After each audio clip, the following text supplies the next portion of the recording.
we're gonna do the next album review, which is Correct. Skrillex's double release of Quest for Fire, which is 15 songs, 45 minutes long, and also Don't Get Too Close, which is 12 songs, 30, let's call it 33 and a half, 34 minutes long. Skrillex has been one of the definitive artists of the electronic music space over the past decade, at least, definitely in the 2010s, having kind of been the official name of dubstep, for better or worse, and kind of has characterized a lot of the better, a lot of the worse aspects of 2010 electronic music. And so, Yeah. like a lot of electronic music artists, their discography is a little bit wild. A lot of it is either singles that have been, like one-off releases that make it into their DJ sets as they're constantly touring, or albums that are based off of their most popular singles that kind of feature remixes and, even general mixes of some of their best songs. And so with Quest for Fire and Don't Get Too Close, in addition to the music of this, which we'll definitely talk about in like less than 30 seconds, there's also a really deliberate like album rollout to this, double album rollout to this, where you saw Skrillex doing a lot of one-off, very quick live shows with a number of artists who are also featured on here. What is it, Fred Again and Fortet, Again, yep. Two major ones who did sold out in minutes at Madison Square Garden to lead up to the release of this album. And they both feature on a number of songs on both records, so to speak. But Don't Get Too Close by Skrillex, and then the other record, Quest for Fire, was definitely very interesting for me to listen to, because I think you're seeing Skrillex, like, this is not dubstep insane, like murder your ears type of Skrillex. Screwdriver in your ear and then Yeah. twist it and somehow call that dubstep, even though that's not dubstep. But that's a conversation for another day. Yeah, this is really, really this is some electronic music to sink your teeth into. I don't love it all. I don't hate it all. But I'm really curious. There's definitely there's a lot of good and there's a lot of mediocre in this. So I feel like Quest for Fire is actually a pretty decent record with how it sounds. I really like the Fred Again track. I like Butterflies with Fortet Stara. I like Tears with Joker, Sleepnet, because he's actually putting in some like garage influences, some even like some old school like UK dubstep style, which is like the original style of dubstep, which is what I grew up listening to with Burial, Scream, and Mala, and a bunch of those guys, right? So he made a couple tracks that sound like have those influences, and you can definitely hear that. And I'm like, okay, cool. He's actually trying to like change his sound a little bit and do that. And there's a lot of drum and bass influences. But I feel like the second record, or Just Don't Get Too Close, that one is like just drum and bass the whole time. And I'm like, okay, that's one way to do it. But with Quest for Fire, I'm like, okay, there's actually a lot of good substance in here. It's definitely a bit all over the place with how it's done. And there's like tracks like Good Space, which I fucking hate. So there's little things like that where it's like, all right, that's just annoying robot video game beats and stuff. But overall, I think it's actually a decent project. But I hate double albums. I hate how he did these double albums because they're two like completely separate things, to where it's kind of annoying to get all the things that you want. I'm not a fan of all the features. Like, I don't like the Trippy Red feature. I actually do not like the Sway Lee feature. Features, because there's multiple Sway Lee features for sure. Because Sway Lee and Ray Shremmerd are getting back into the thick of things. And again, I have a lot of thoughts because I am personally preference to Ray Shremmerd in a lot of different reasons, in a lot of different ways. But the reason we had the meme Free Slim Jimmy was because that you wouldn't see a lot of Ray Shremmerd features. It would just be Shui Lee features, like on Yeah. all the other things. So we were like, yo, Jimmy, dude. Shui Jimmy, Lee man. is not like Not just good. period He's is not. not without Slim Jimmy, and Slim Jimmy is also like both of them. Like Shui Lee is a very mid vocalist, and I'm not even going to talk about rapping. And then Slim Jimmy is a very mid rapper. Together, And we're not even going to talk about vocalists. Together, they are a phenomenal combination, but apart, they are both so boring that like it just ain't worth a lick of damn. And so we'd always say free Slim Jimmy because like, hey, if you're gonna do a Shui Lee collab, make it a Ray Shremmerd collab because neither of these artists can really hold it on their own. Right. Yeah, and it. I think it's a step in the right direction for Skrillex in the way that he's been around for a decade plus, right? Ever since his Scary Monsters, whatever the fuck that thing was in 2010 when that came out and just destroyed dubstep forever. And I'm never forgiving you for that. Yeah, that's ever, true. Yeah, ever. Skrillex Like, I am never. I'm sorry, but like, Skrillex is believed to be the face of dubstep, but like dubstep existed before Skrillex. That's not dubstep. That's Go the off, whole Sean. point. Go off, Sean. Go off. It's like, god damn it. It was a really hidden UK like centric thing with, again, my favorite EDM artist, Scream. He started with Midnight Request Line, which is these deep wubs, and that was dubstep. Burial, which made one of the best records ever, electronic records ever, and that was all dubstep. And it was like going in this really cool direction of extremely experimental, making sounds that you've never heard of with Khan, Mala, a bunch of other guys, and then Skrillex comes along and just puts a screwdriver onto an audio tape, twists it around, and says, "Here you go." And just for some god knows why reason, Americans are like, "Oh, inject that into my veins," and then you end up with Dylan Francis and the entire EDM industry for the past, I don't know, 13 years. So, not forgiving you for that, but these two records aren't half bad. Like, they're passable in it. There's still a lot of things I don't like in it. The amount of features is a little ridiculous. And like the cohesion with that is not great. There's some stuff that's more like, don't get too close. I really don't like that much, but yeah. So let's break that down a little bit because I think I agree and disagree with you in a lot of different ways. I'll start with where I disagree with you. Much like Paramore from a week or two ago. Yeah.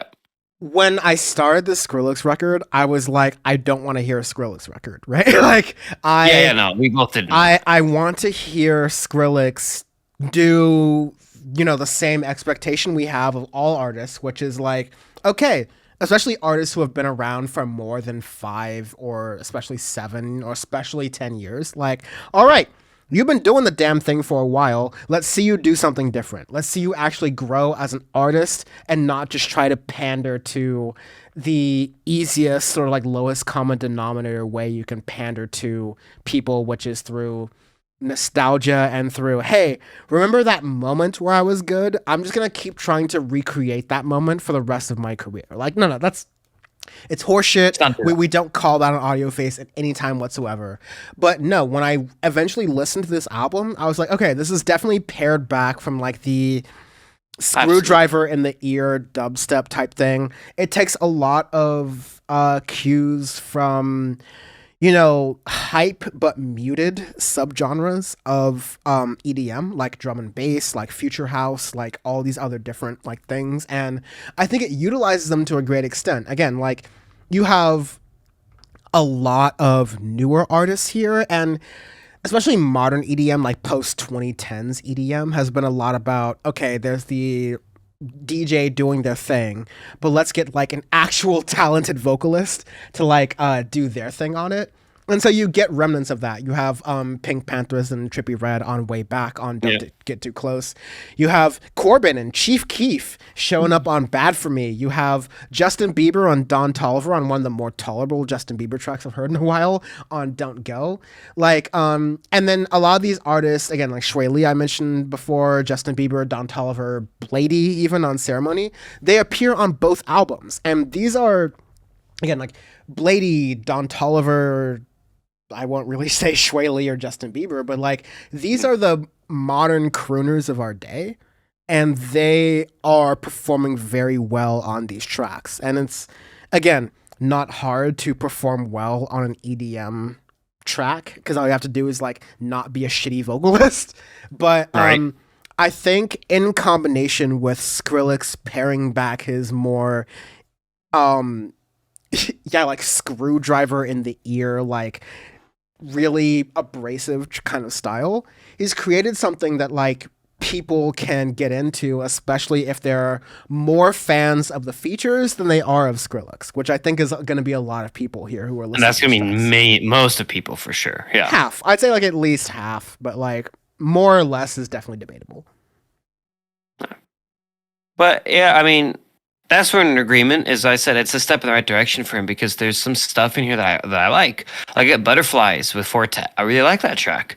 So there's stuff in here where he shows, a progression. Granted, it took almost a decade really to really show that. But I mean, I'm not going to hold that against him in that way. Take your time, as something that we always say on this podcast, right? I'd rather you take your time, release something good, than rush it and release an unfinished record, which we hear all the time and never ends up well. So it's interesting to hear this and to now have a wider discussion, not today, but another day, of the state of electronic music, state of EDM, and see Yeah. what direction we're kind of heading on. So especially with the artists as big as Skrillex is, and how much press has been around this double record release, and the reception of it. And reception so far has been pretty positive from what I've been reading on forums and online, and a bunch of other people some people are fans, some people are not fans. And the general consensus is pretty much what we've said so far, of like, not great, not horrifying. So it's,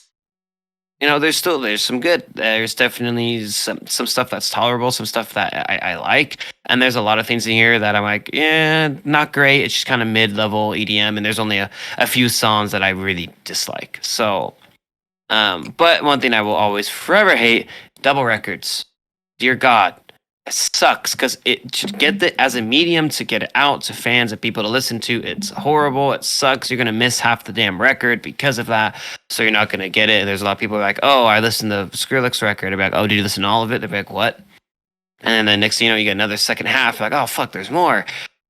Oh wait, Yeah, there's more. I told you literally Sean, said that to me. I told Yeah. Sean like, oh, because I was listening to this for the first time like in the evening yesterday, and again because like I wanted to listen to all the other things more, and so I moved Right. Skrillex to last, and I was like, oh fuck, Sean, FYI, this is two albums that got released within a day of each other, and like we've talked about this. We did a whole year. I forget which year it was, but we reviewed a lot of different double album attempts, whether it was double albums that had previously been released as regular Yeah, albums it's before, 2020. which is like the 1975 example with Brief Inquiry to Notes in a Conditional Form, to the Fool's example where you had Everything Part That Is two. Not Saved Will Be Lost Part 1 and Part 2, where it was a very deliberate double album. And we ultimately, I at least where I came down was that I would prefer the Fool's method of like a deliberate double album of like, Yes. this is part 1, this is part 2. We're going to release it within the same year so it all tours well together. But Yeah. like these are a little bit different but a little bit connected, and I think from a purely not even a music consumption perspective, but from like a okay, I understand how the music industry works from a marketing perspective, I think Skrillex would have been better off releasing part 1 today and part 2 in the summer. Absolutely, I agree with that.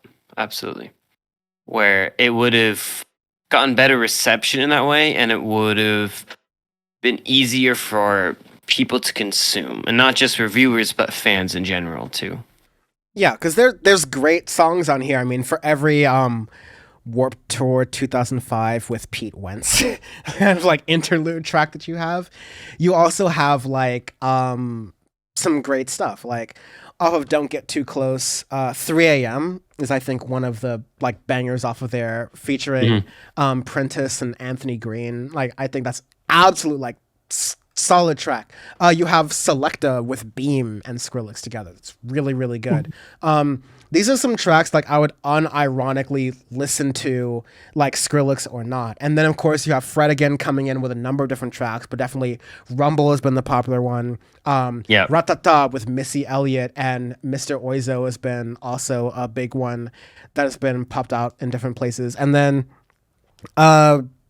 he's doing this big like Madison Square Garden rollout and stuff with Fred again and also Fortet.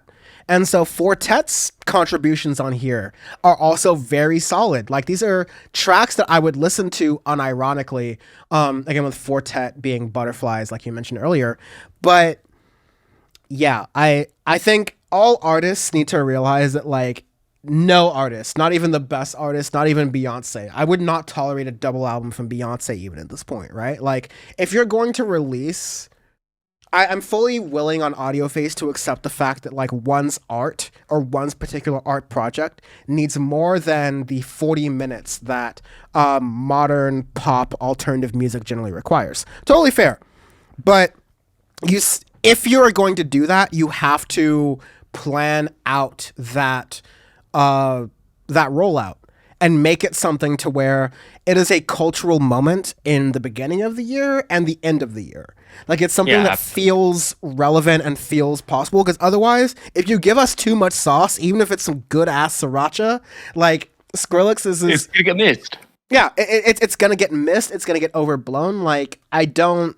Again, the numbers will definitely supersede what us as critics say, but I think it would have been better done if Quest for Fire or the other Hedgehog album, as I'll call it, Don't Get Too Close, were released like one in the spring and one in the fall, or one in the winter or one in the summer. But like these are good songs. Give them the juice. Let them breathe. Let them like sit out there and get accepted into music culture before you release them out there.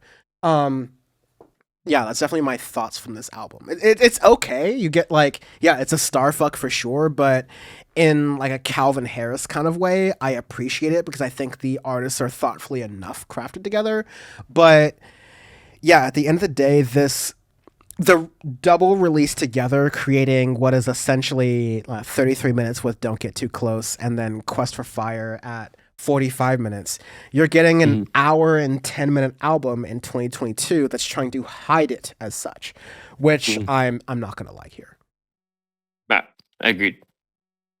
Yeah. So arbitrary scale. We do arbitrary scales every week on Audioface because our review is our review. We said how we felt about it. You should trust how we felt about it. And so rather than give you a ranking system like a lettering or a number grade, we're going to tell you how we feel about it by ranking a new scale every week. And this week is U.S. rail companies. So if you scroll down to the lower part of the article where it shows the largest American rail companies, you'll see the top 10, the top 6 listed, honestly. And we will rank these albums based on those. This is, I feel very comfortable giving this in a purely arbitrary scale, Audioface kind of fashion. I'm going to rank Skrillex's Quest for Fire and the double album release that came along with it, which is Don't Get Too Close, as the Norfolk Southern Railway of the week. It does the job. It's fine. But because of the constraints that have been placed upon it by themselves, they are producing the same amount of work, but worse. Skrillex by releasing double albums, Norfolk Southern by batching trains together and understaffing them, creating chemical disasters in rural parts of America. So that's the way the news goes. This is a solid Amtrak for myself. Don't need to explain it. Amtrak is Amtrak. Do what you will. Listen, serves everyone. It's a pretty... It's fairly reliable. Gets you about everywhere. You just kind of have to like swallow what the time will take you when you're going in. But like once you go in, like they're not going to disappoint you. Don't be on an Amtrak Chatsworth in 2007. I think Amtrak much like Skrillex. If you accept what you're going into when you go into it, you'll be satisfied. Yeah. Understand this is Skrillex, and if you want old Skrillex, you won't be satisfied. If you want new Skrillex, you also won't be satisfied. But if you want something in the middle, you will be very satisfied, I think.